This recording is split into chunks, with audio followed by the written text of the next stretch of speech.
Bonjour et bienvenue dans le podcast Au cœur du sens. Je suis Audrey, coach professionnel certifié et auteur.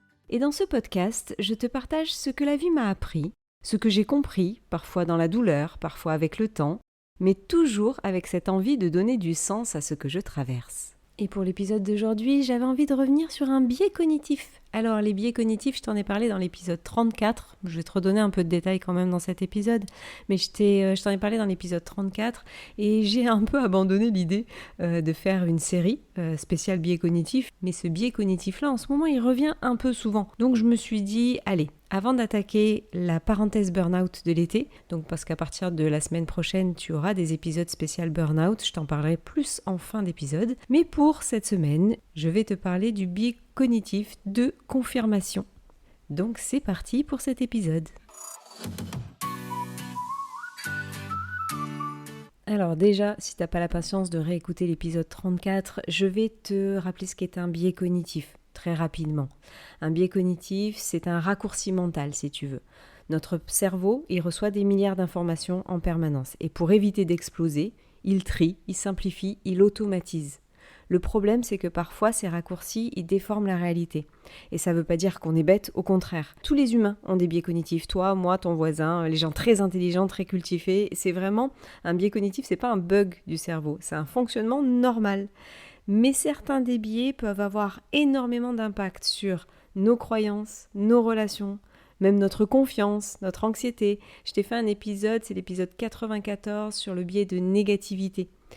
Et vraiment, je trouve ça super intéressant. Mais voilà un biais cognitif, ce que c'est en global. Et sinon, épisode 34 est à un peu plus de détails. Donc maintenant, je vais me pencher plus sur le biais de confirmation. Et c'est quoi ? En fait, c'est le fait de chercher, remarquer et retenir surtout les informations qui confirment ce qu'on croit déjà. Et à l'inverse, on va avoir tendance à minimiser, ignorer, éviter ou même discréditer les informations qui contredisent notre croyance. En gros, ton cerveau, il n'aime pas avoir tort. Donc il va préférer sélectionner les preuves qui lui donnent raison. Et inconsciemment la plupart du temps. Et ça, c'est hyper important parce que vraiment, on ne s'en rend pas compte. On a l'impression d'être totalement objectif. Alors qu'en réalité, on est en train de construire un dossier à charge, si tu veux, pour confirmer ce qu'on pense déjà. Si je te prends des exemples au quotidien, parce que vraiment, il est partout, ce biais cognitif. Je vais te donner un exemple dans les relations. Imagine que tu rencontres quelqu'un pour la première fois et que déjà, on t'a dit que cette personne, elle était froide. Et tu te dis en la voyant, cette personne est froide. Tu viens déjà confirmer ta croyance de départ qu'on t'avait donnée. Et à partir de là, en plus, si t'as déjà fait une présentation de la personne et que toi, tu la trouves froide dès le début, à partir de là, ton cerveau, il va scanner tous les comportements qui confirment cette idée. La personne, elle répond un peu sagement, ouais, tu vois, elle est froide. Ou alors, elle t'envoie pas de message, je savais, de toute façon, elle est tellement froide. Par contre, les moments où elle est gentille, les efforts qu'elle fait, les attentions qu'elle a, ton cerveau, il risque de ne pas les voir. Il va vouloir coller l'histoire que tu te racontes avec la réalité que tu vas percevoir. Et ça marche aussi dans l'autre sens, parce que quand on idéalise quelqu'un, et c'est souvent le cas quand on dit en amour, tu sais, quand on a les yeux de l'amour, quand on idéalise la personne, parfois tous les red flags, j'aime bien cette expression, même si c'est toujours catégoriser les gens, mais tu sais, les red flags, tu les vois pas. Les red flags, si jamais tu sais pas ce que c'est en fait le drapeau rouge, traduction très littérale, qui... tu ne l'avais pas vu, mais ça te disait bien que cette personne-là, elle n'était pas faite pour toi. Et en fait, comme tu idéalises la personne, comme tu crois que c'est une personne parfaite pour toi, ton cerveau, il va vouloir confirmer ta croyance. Et de temps en temps, ça va très loin. Et souvent, c'est des gens qui viennent te dire « Mais tu te rends pas compte de ce qui te fait subir ?» Non, non. Et tu trouves toujours des excuses. Et en fait, ce biais de confirmation, il agit là-dedans. Ça peut aussi agir dans la confiance en soi. Et ça, je le vois énormément en coaching. Tu sais, la personne qui pense qu'elle est nulle. Je me bats contre les gens qui n'arrêtent pas de dire « Oh, je suis con !» Je me bats. Je me bats, mais j'ai fait un épisode exprès, donc je ne vais pas revenir dessus. Mais vraiment, je me bats contre vous, les gars. Arrêtez de vous maltraiter. Les gens vous traitent assez mal comme ça, donc soyez gentils avec vous. Donc va voir l'épisode de comment être bienveillant avec soi-même. Je ne sais plus si c'est comme ça qu'il s'appelle, mais bref. Quelqu'un qui dit « Je suis nul », son cerveau, en fait ton cerveau, si tu es du genre à te dire « Oh mais qu'est-ce que je suis con », ton cerveau, il va littéralement chercher des preuves de ta connerie. des preuves que t'es nul. Tu fais une erreur, tu vois. Tu vois, je suis nul. Tu vois, qu'est-ce que je suis con.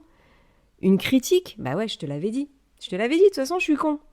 Si tu vis un échec, évidemment, de toute façon, je suis tellement con que je vais vivre que des échecs.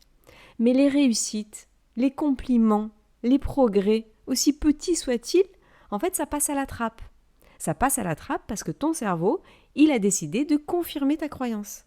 Et ça, pour certaines personnes, c'est très compliqué à comprendre que ce biais de confirmation-là, il va falloir le switcher. Tu vois, dans le truc de la confiance en toi, c'est vraiment pas que t'as aucune qualité, il faut être objectif, et on passe par beaucoup de choses pour justement remonter l'estime de soi. C'est simplement ton cerveau, comme tu lui as dit que t'étais con, il est devenu expert pour te montrer que t'es con. Il est sympa en fait, le gars. Tu vois, il est franchement sympa, Michel. Ensuite, en exemple numéro 3, ce que je voulais te prendre comme exemple, c'est les réseaux sociaux. Donc oui, j'aime bien prendre les réseaux sociaux, mais les réseaux sociaux sont une machine de guerre du biais de confirmation. L'algorithme, il te montre ce que tu regardes déjà. C'est vraiment le cas où tu vas confirmer tout ce que tu crois déjà. Parce que l'algorithme, il est fait pour ça. Si tu regardes que des actualités où des gens sont malheureux, l'algorithme va venir alimenter ça. Parce qu'il sait que c'est du contenu que tu aimes. Parce qu'il sait que ton cerveau, il aime ça. Donc, plus tu consommes de contenu, plus il t'en montre. Et petit à petit, ça renforce, en fait, que tout le monde pense comme toi, que tout le monde vit pareil.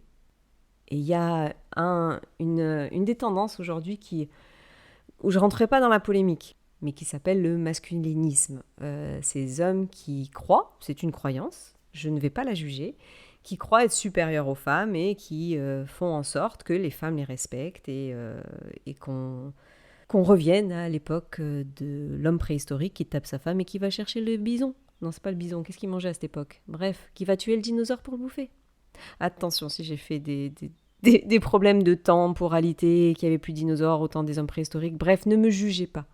En fait, ce que je veux te dire, c'est que la personne qui va regarder ce contenu-là, la personne qui va s'alimenter de ce masculinisme, il va voir que du contenu qui ne traite que de ça. Et il va, en fait, se matrixer sur, oui, effectivement, pour mon estime de moi, j'ai besoin d'être respectée. Et par une femme, si on part dans le masculinisme.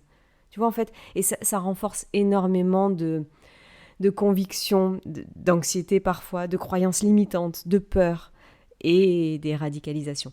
Donc, on le voit dans tous les domaines. Et ça, ce biais de confirmation-là, les réseaux, je pense que c'est une mine d'or pour les réseaux, pour l'algorithme. Bref, je ferme la parenthèse. Je sais pas pourquoi j'ai parlé de ça, mais bon, ça parlera peut-être à quelqu'un. Si jamais tu regardes des contenus comme ça et que tu m'écoutes en tant qu'homme, même si la majorité des personnes qui m'écoutent sont des femmes, si toi tu es là et que ce message est pour toi, entends-le. Essaye d'écouter des choses différentes. Mais je vais te donner des tips. En fait, pourquoi le cerveau il fait ça? Le cerveau, il aime la cohérence. Il adore avoir l'impression que le monde est logique, il est prévisible. Changer d'avis, reconnaître qu'on s'est trompé, remettre une croyance en question, ça demande énormément d'énergie mentale et parfois même émotionnelle. Parce que certaines croyances, elles sont liées à notre identité, à notre histoire, à nos blessures, à notre éducation ou même à notre besoin de sécurité. Donc quand une information vient contredire ce qu'on croit, le cerveau, il le vit presque comme une menace. Donc ça explique pourquoi certaines discussions tournent en boucle, parce que parfois deux personnes ne cherchent pas à comprendre, elles cherchent juste des preuves pour confirmer leur vision. Et ça, c'est vraiment un piège invisible du biais de confirmation. C'est qu'on pense toujours que ce sont les autres qui l'ont, ce biais de confirmation. Jamais nous. Quand quelqu'un pense différemment, on se dit qu'il est fermé d'esprit. Mais nous, on pense être rationnel. Et c'est là que ça devient intéressant. Parce que développer son esprit critique, ce n'est pas seulement apprendre à repérer les fautes des autres. C'est aussi apprendre à douter de soi-même. Et je te cache pas que c'est très inconfortable. Vraiment très très inconfortable. Mais c'est aussi ce qui permet de grandir. Et dans la dernière partie, je vais te permettre d'avoir des tips pour repérer ce biais de confirmation. Parce que c'est ça la vraie question. Comment éviter de tomber dedans? Déjà, il faut que tu te mettes un truc dans la tête, c'est qu'on ne peut pas éliminer complètement ce biais de confirmation. Encore une fois, c'est un fonctionnement humain normal. Par contre, on peut apprendre à le détecter. Et dans le tips numéro 1, je vais t'inviter à observer les phrases absolues. C'est-à-dire les phrases où tu vas dire de toute façon... Alors je vais te prendre un fil rouge pour te permettre de visualiser ces petites phrases absolues. Je viens de sortir un roman le 1er juin. Il s'appelle Soyons fous, soyons vrais. Et je crois que ce livre va faire un carton. Donc si je reprends les phrases absolues en ce moment pour alimenter ce biais de confirmation que ce livre va faire un carton, la phrase « de toute façon », de toute façon, il va plaire à tout le monde. C'est toujours pareil, quand j'écris un livre, c'est un succès. Ou alors, les gens sont tous fans de mon livre. Tu vois ces petites phrases ? Ces petites phrases qui font partie aussi de mon auto-promo pour mon nouveau roman. En fait, j'essaie de te les mettre en situation parce que ce sont vraiment des phrases absolues. Le « je suis toujours », mais ça va aussi avec le « je n'y arrive jamais ». Par exemple, si je veux faire un peu de négatif dans la sortie de mon roman, je n'arrive pas à vivre, je n'arriverai jamais à vivre de mon métier d'auteur. Mais ça, si je m'ancre ça dans la tête, si je dis tout le temps ces phrases-là, ça veut dire que, attention, le biais de confirmation, il est là. Et si j'ai que cette phrase-là dans la tête, je vais voir toute la confirmation que j'ai pas vendu 500 000 exemplaires le premier jour de la sortie et je vais me dire « Ah ben ouais, j'y arriverai jamais à vivre de ma vie d'auteur ». Tu vois, ce sont des phrases absolues. Donc stop. Parce que très souvent, derrière les généralisations, il y a le biais de confirmation qui s'est installé. Donc on généralise pas. Pas toujours pareil. C'est pas les gens sont comme ça. Ensuite, le tips numéro 2, c'est cherche volontairement l'inverse. Ça, c'est un exercice super puissant. Quand tu crois quelque chose, pose-toi cette question. Quelles seraient les preuves que cette croyance est fausse ? Si tu penses que personne ne t'aime. Cherche consciemment les gestes de ton entourage, les messages, les attentions de ton entourage, les preuves d'affection que ton cerveau il ignore habituellement. Pour te rassurer, pour te dire t'as raison, personne ne t'aime. Fais cet effort-là, regarde bien. Le tips numéro 3, fais attention à ton contenu. Donc ça, je te l'ai dit tout à l'heure, demande-toi dans le contenu que tu manges à la télé, sur les réseaux ou même dans ton entourage, est-ce que je consomme uniquement des contenus ou est-ce que je côtoie uniquement des personnes qui pensent comme moi. Parce que en fait, le risque, c'est de créer une bulle, et la bulle, c'est fermé. Donc, plus la bulle, elle est fermée, plus ta vision du monde devient rigide. Et le dernier tips à te partager, c'est accepte l'inconfort de nuancer. Tu peux avoir tort, tu peux changer d'avis, tu peux évoluer, et c'est pas un échec. C'est même souvent une preuve d'intelligence émotionnelle. C'est vraiment une preuve que tu es capable d'eux. Je remets toujours en question mes croyances. Je me mets un point d'honneur à ne rien croire. J'ai ma vérité, mais elle n'est faite que de mes croyances. Je te le dis souvent dans le partage de mes épisodes, c'est ma vie, ma vision. Si ça peut te servir à toi et te permettre d'être heureux, c'est mon monde que je te partage. Mais j'ai jamais la vérité et je n'aurai jamais la vérité. Et si la vérité, c'est quelque chose pour lequel tout le monde est d'accord, franchement, la vérité n'existe pas. Parce qu'il y aura toujours une personne qui ne sera pas OK. Ça fait très philosophique, je trouve. Donc voilà pour cet épisode.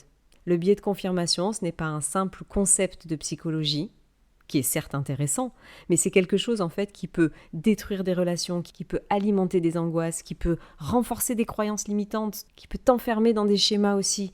Mais comprendre en fait ce biais de confirmation, c'est déjà reprendre un peu de pouvoir. Parce qu'à partir du moment où tu commences à te demander est-ce que je vois la réalité réellement ou seulement ce qui confirme ce que je crois déjà, alors tu ouvres une porte. Peut-être une petite porte, ou peut-être une fenêtre. Mais voilà, une porte vers le recul, vers la nuance, vers la conscience. Et honnêtement, dans un monde où tout le monde veut avoir raison, je pense que c'est presque un acte de courage de rester ouvert. Donc voilà, j'espère que cet épisode t'a plu. À partir de la semaine prochaine, je vais mettre un peu en pause tout ce que je te partage au quotidien parce qu'en fait, j'avais envie de faire un focus. Pour 2 raisons. La première raison, c'est que je suis coach accompagnant burn-out et que j'ai envie de parler de burn-out pour pouvoir accompagner plus de gens et demain vivre de mon auto-entreprise de coaching burn-out. Ça, c'est la première raison, totalement transparente parce que tu me connais peut-être à force ou alors si tu me découvres, bienvenue dans mon monde de transparence. D'ailleurs que tu peux découvrir dans mon nouveau roman. Bref, je vais arrêter l'auto-promo. Mais en fait, la première chose, c'est que je voulais faire un focus sur mon activité coaching burn-out. Et pourquoi mettre en focus cette activité burn-out? C'est parce que j'ai envie d'aider le plus de gens possible qui vivent un burn-out. Donc à partir de la semaine prochaine, tu auras chaque semaine une interview de quelqu'un qui a fait un burn-out et qui te partagera son expérience, ses tips, les outils qu'ils auront pu mettre en place pendant leur période de burn-out. Et vraiment, je languis que tu découvres tout ça. Au moment où j'enregistre cet épisode, j'ai quasiment fini toutes les interviews. Il m'en reste une. J'ai quasiment fini tous les montages. Ça, il m'en reste un peu plus parce que j'aime pas trop. Mais c'est vraiment une parenthèse burn-out pour l'été. Donc du 16 juin au 1er septembre, et j'espère, normalement je devrais finir début septembre avec une association pour les burnoutés, mes petits burnoutés d'amour, parce que vraiment, si je peux te permettre à travers ce podcast d'avoir des clés si tu vis un burn-out ou si tu as vécu un burn-out et que tu as envie encore de clés, ou si tu es presque au burn-out et que tu as envie de clés, vraiment, abonne-toi au podcast, partage à des gens où tu as l'impression qu'ils sont presque en burn-out en disant tiens, à partir du 16 juin, écoute, ça coûte rien, un peu de temps certes. Vraiment les épisodes, j'ai essayé de les faire courts. Alors celui-ci est un peu plus long que mes épisodes habituels. Les épisodes d'interview, j'essaye de les faire de 20 minutes à maximum 30 minutes. Je crois que j'ai vraiment pas dépassé les 30 minutes, mais comme j'ai pas fini l'enregistrement, on sait jamais. Mais j'essaye vraiment que tu perdent pas beaucoup de temps. Et j'ai envie de te dire, si vraiment c'est une question de temps, tu peux mettre en x2 et du coup ça durera pas plus de 10 minutes. 10 minutes dans ta journée. On est d'accord, tu scrolles au moins 10 minutes par jour. On a tous 10 minutes dans la journée qu'on peut prendre. Donc vraiment, écoute ces interviews. N'hésite pas également à me rejoindre sur les réseaux. Alors je suis beaucoup moins active sur les réseaux. Plus active en ce moment sur la partie auteur, mais la partie coaching burnout beaucoup moins active parce que je revois aussi la structure de mon site internet. J'essaye vraiment de mettre tout de mon côté pour vivre de mon activité. Donc ça me demande du temps. Donc les réseaux, c'est très chronophage, c'est très superficiel. Donc j'ai un peu plus de mal. Mais n'hésite pas à me rejoindre quand même parce que tu as une messagerie et si tu veux me parler, je suis toujours disponible. Je réponds toujours, sauf si ça tombe dans les méandres de Instagram où de temps en temps je découvre des messages 3 mois après. Mais n'hésite pas. Tu as des endroits pour me contacter de partout. Donc vraiment, à partir de la semaine prochaine, je te donne rendez-vous pour la première interview spéciale parenthèse burn-out. Et puis en attendant, je te souhaite une bonne journée ou une bonne soirée et te dis à la semaine prochaine pour la parenthèse burn-out.